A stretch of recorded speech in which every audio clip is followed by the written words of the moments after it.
Okay, Wake. There's a button over there that opens the door.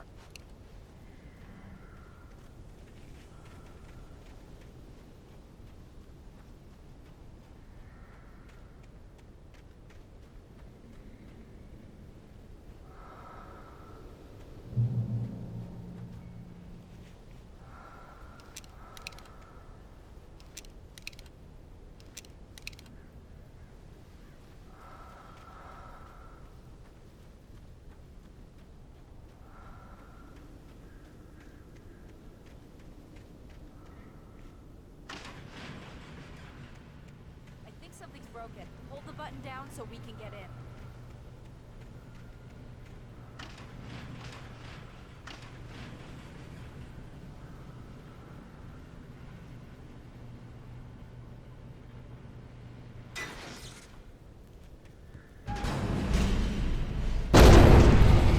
Ow! Wait! What's going on? We can get to the dam through here. What's happening out there? You guys go ahead and find Weaver. She should be in the dam now. I'll have to make it alone through the top. Okay, wait. Good luck. Don't get yourself killed. Ow! Please, be careful! I'll take good care of Barry, Wake. You just look after yourself.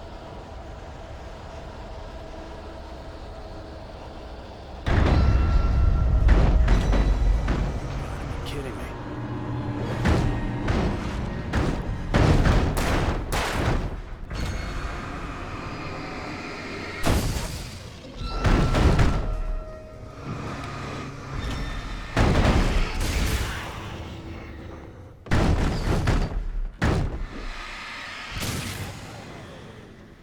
Down, boy.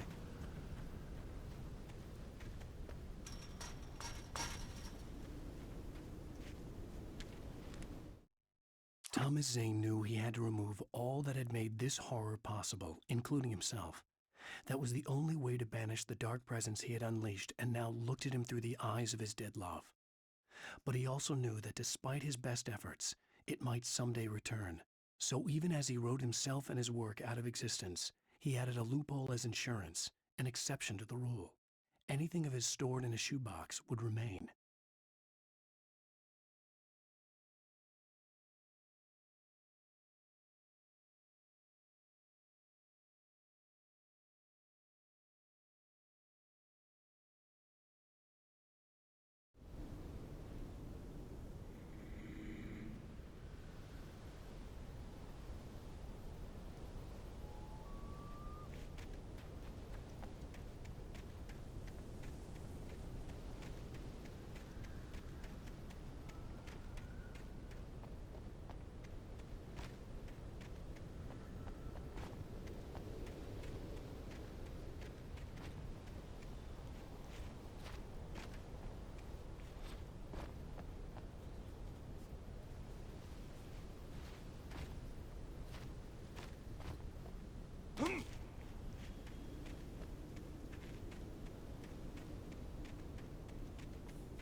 Fishing can be a hobby or a job.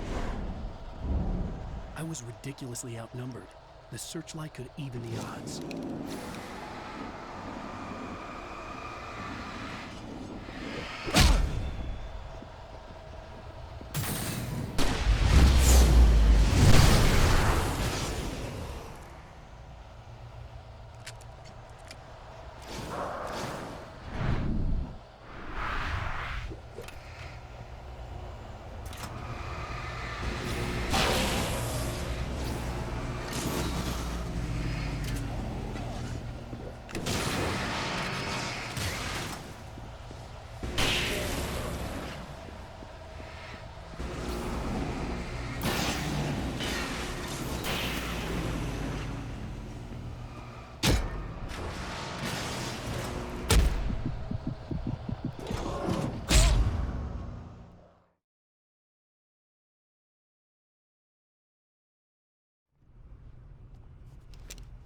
Fishing can be a hobby or a job.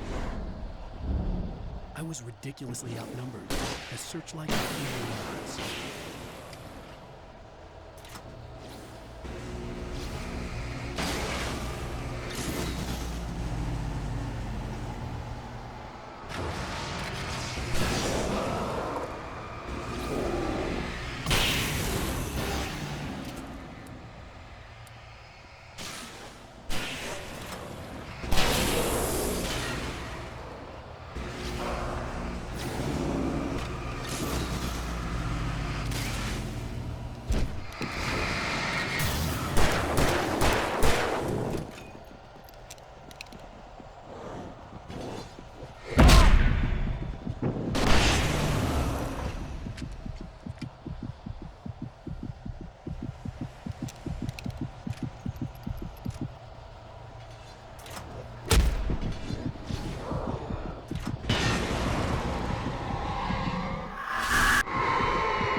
Enough. You will go no further.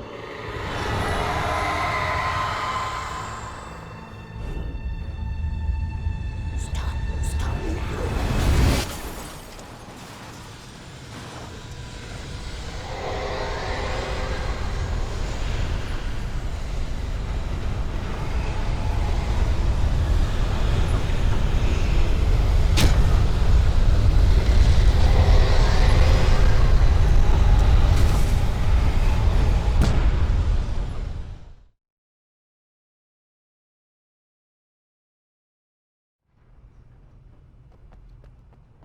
Fishing can be a hobby or a job. I was ridiculously outnumbered.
made it.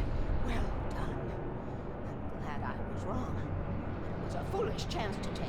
Don't worry about the noise. We're safe here. I have looked after the well-lit room for many, many years now. There is no shadow in the well-lit room. The power is fail-safe, and all the bulbs are numbered and changed regularly based on their make and model.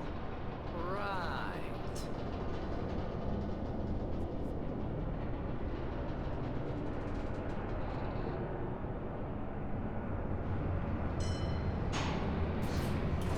There's an old army base at Wake. It was active during the Second World War. They operated here back then. They must have built this. Yes, they did. It's my place now.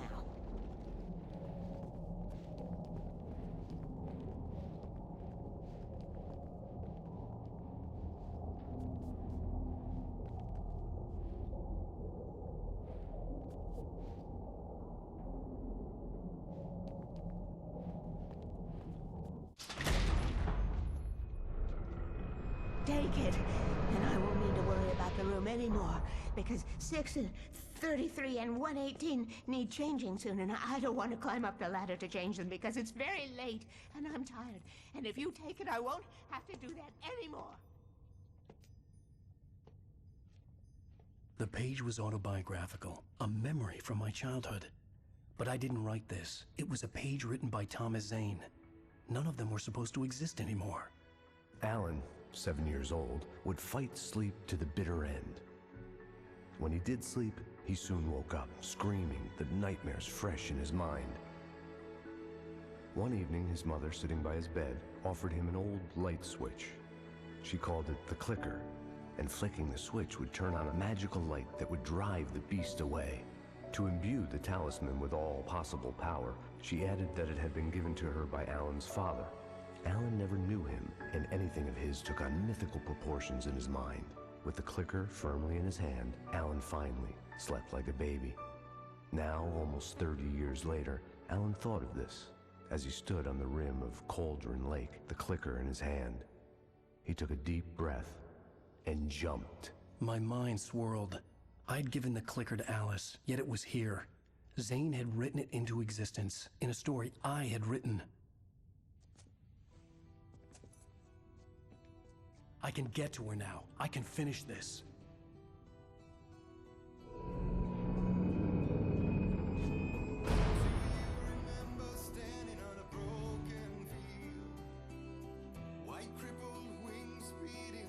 Previously on Alan Wake, I wrote a horror story that has come true. Thomas Zane did the same in the 70s. You will go no further. If I continue like the Dark Presence wants me to, the story I'm writing won't save Alice.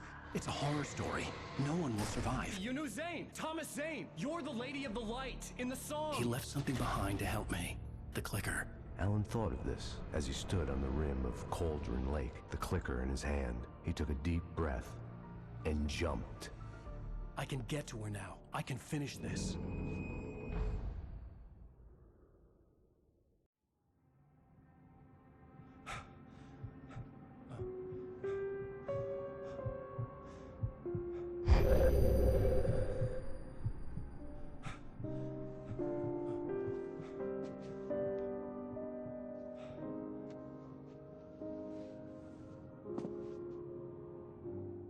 I had a hangover. My head was about to explode and the light hurt my eyes. I needed my sunglasses and painkillers to dull the pain. In one of my finer moments of self-deception, I swore to quit drinking. I wasn't sure if I could face the world without my sunglasses and something for my headache.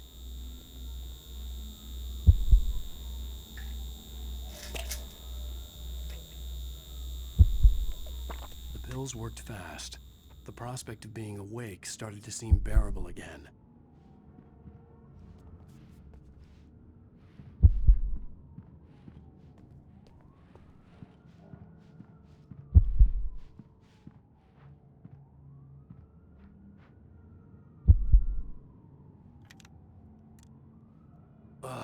The sunglasses made the world look bearable.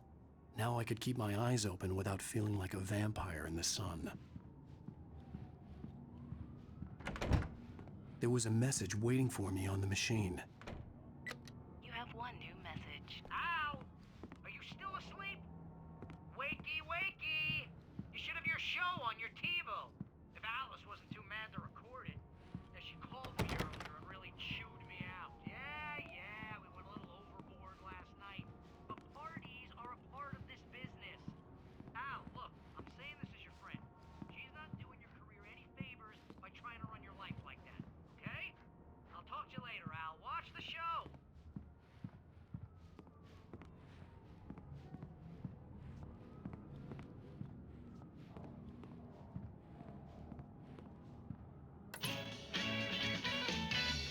Ladies and gentlemen, welcome back to the Harry Gallic Show. Thank you. Thank you, everybody. We have a great show tonight. I've been talking with the best-selling author Alan Wake about his new book, The Sudden Stop. Yeah, good read. Go buy it. No, it is a good read. Look, I'm gonna be honest here. Is that wise? No, but I'm gonna do it anyway. I got people who give me the lowdown on books. I'm a busy guy. But this one, I actually read from cover to cover. I mean, I'm a big fan. Wow, thanks. Now, this might be a spoiler for those who haven't read the book yet. Based on the sales figures, the 2 people out there who haven't read the book yet. But this last book is all about the death of the main character, the hard-boiled New York detective, Alex Casey. Now, there's been a lot of outrage about this. Why the hell did you kill Casey? What the hell were you thinking, man? Good riddance. No, seriously though, 7 years and 6 books is a long time. He was a gloomy guy to spend all your working hours with, and it was a good run. But it's time to explore new things. My next book will be a departure from the old for me. You selfish bastard, always thinking of yourself. Well, you've certainly given us a lot of entertainment over the years. And now that you mention it, Casey was a gloomy guy. Never had much luck with his love life with the ladies. Was that autobiographical in any way? Yeah, no kidding. Casey's lady friends tended to die on him. With Casey, it was all about his pain. No, nothing autobiographical about that. I'm a happily married man. My wife is my muse. Well, congratulations. That's great to hear. So, how's the publicity tour been treating you? Good, great. But I gotta say, I'm glad to be back home in New York. Well, you've certainly been on the news a lot lately. Lots of parties and, you got into a fight with some paparazzi. Oh, man. Well, that guy was really in my face. I lost my temper. I know that wasn't cool. You are famous for that temper. Well, I did also write several books. Well, your latest novel is called The Sudden Stop, and it's in bookstores now. Go get it. That means the 2 of you out there who haven't bought it yet. Ladies and gentlemen, that's all we have for you tonight. I want to thank all our guests for the evening. Alan Wake, Sam Lake. Once more, do the face for a Sam. And our musical guests, Poets of the Fall. Thank you. At least I'd been funny. I told myself I could live with that. You watch the show? I didn't say anything stupid if that's what you want to know. Okay, Grumpy. You want an aspirin or something? Are you going to start with me about drinking now? You know what? Go back to sleep, Alan.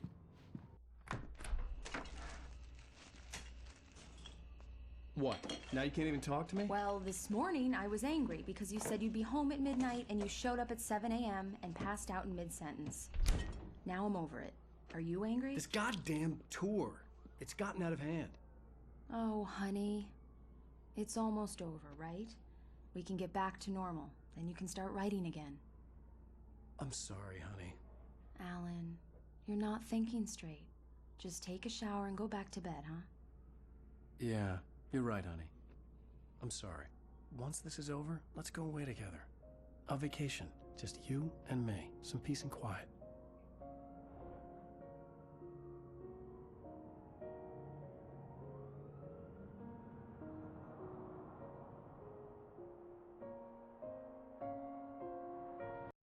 Alone, in daylight, surrounded by the beauty of the Pacific Northwest landscape, it was hard not to let doubt creep in one last time.